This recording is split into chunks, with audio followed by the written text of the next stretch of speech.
السلام عليكم ورحمة الله. النهاردة ان شاء الله نعمل مع بعض السمك المكاريلي. ازاي نخليه؟ هنقول ازاي نخليه وازاي كمان نعمله بالخلطة ونخليه سمك فيليه.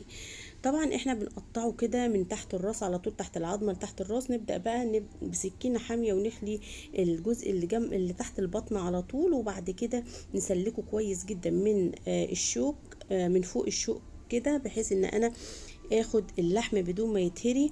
وبعد كده ابدا بالظهر، وابدا انزع السلسله كده بالراحه لحد ما ايه اتمكن من ان انا اخلي السمكه بتاعتي.